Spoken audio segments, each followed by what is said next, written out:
For a moment there, for just a moment, the world fell silent.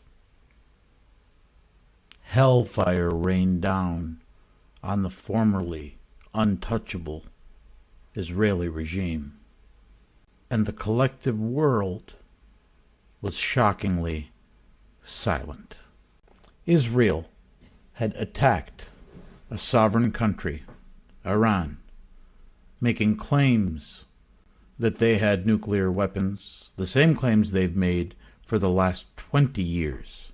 And all of the operational knowledge was denied by all of the governments that assisted, and Netanyahu was left on worldwide television begging for help from his Roach Motel in Greece, as he left his citizens sitting as human shields and missile fodder. My name is Musa Ghanayem. I'm an attorney, and I have been for the last 25 years. And what we discuss here is typically not reported in the West. So thank you for watching, and if you like what you see, please like, follow, and share. We are 4 days into Operation True Promise 3, and the world is left shocked at the Iranian air missile defense system, an impeccable ballistic precision. In one retaliatory strike, all of the Israeli lies have been exposed, and the complicit media is left jaw-dropped and without an explanation. They're notably silent. These operations, both the Israeli operations and the Iranian operations, have highlighted incredible successes and failures in intelligence on both sides, with Israel being able to attack Iran from within the Iranian borders, and Iran being able to hack into highly secure Israeli military computer systems and reveal a treasure trove of tactical data and evidence and highly sensitive locations of Israeli nuclear facilities. So let's recap for a minute. Israel attacked Iran, and what were their objectives?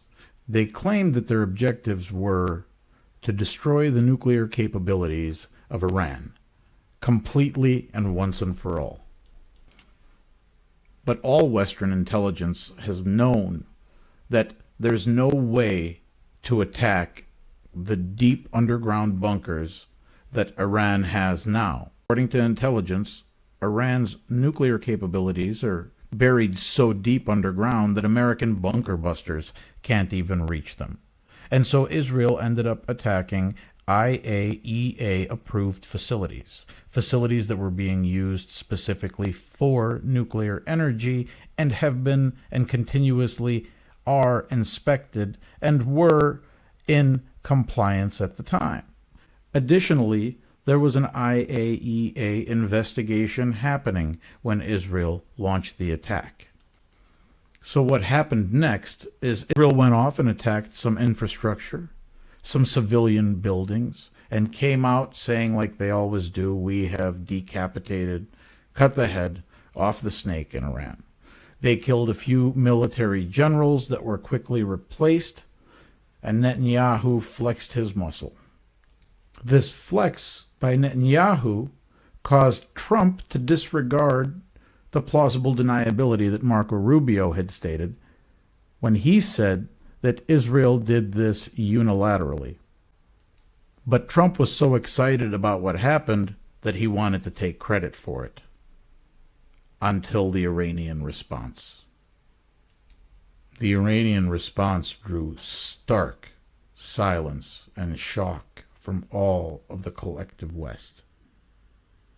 And all of the subjugated people in the world stood up and held their heads a little higher. People weren't witnessing a propaganda war against some terrorist state. They were witnessing a bully get punched back right in the mouth. A bully that thought that they were so sneaky and clever that they were able to just end the fight right then and there. Little did they know, or did any of us know, the fight was just getting started. Rockets have been lighting up the skies in Israel in the evening for days, and infrastructure has been absolutely destroyed. People are claiming that this is Gaza, but it's not. It's Israel. Now, in hindsight, it's clear that Trump did in fact want a diplomatic solution and to get an Iran deal.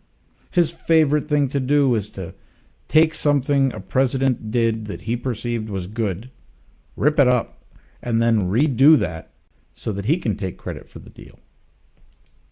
As a result, Steve Witkoff had been scheduled to meet for the 6th time on Sunday the 15th in order to finalize a potential deal through diplomacy, which Iran has consistently been saying that they want to do.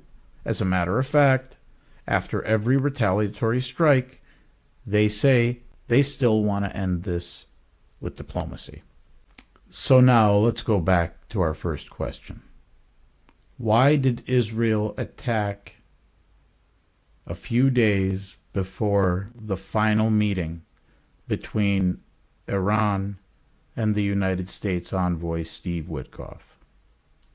The only reasonable conclusion is that Israel fully intended to sabotage those talks, and they were successful since Iran no longer wants to talk to the United States based on evidence that they were aware that the attack was coming. Iran's air defense capabilities have been absolutely shocking as they've downed the previously untouchable F-35s, killing one pilot in his aircraft and capturing 2 others. According to reports, this is the first time an F-35 was ever downed in combat. Iran's retaliatory strikes have absolutely changed the narrative as they show the barbarity of the Israeli regime while they quietly and surgically respond to this Israeli aggression while simultaneously consulting with the United Nations and citing Article 56. Get that right. Iran is the one consulting the United Nations before making their retaliatory strikes. The preemptive strike, as Israel likes to call it, is not a thing. Well, it is a thing. It's a war crime. Israel is the only country that can murder hundreds of thousands of people in 5 or 6 different countries. And if a retaliation is done, somehow or another, they're the victim. And as a result of these surgical strikes and this ability to respond in a manner that Israel has never seen before, the collective West is silent. The media doesn't know how to change the narrative. They're fumbling amongst themselves to try to figure out what to say. And Israel's allies have been doing everything they can to distance themselves publicly as the world is beginning to notice. They've noticed that Israel's barbarity has been exposed. They notice that Israel's infallibility has been exposed. They notice Israel's lack of morality has been exposed. They notice Israeli lies have been exposed. They notice that Israeli shame has been exposed. And that's why no one is running to help them this time. They have exposed the Western hypocrisy so clearly that something much worse than a missile from Iran has happened. It's that the world has woken up.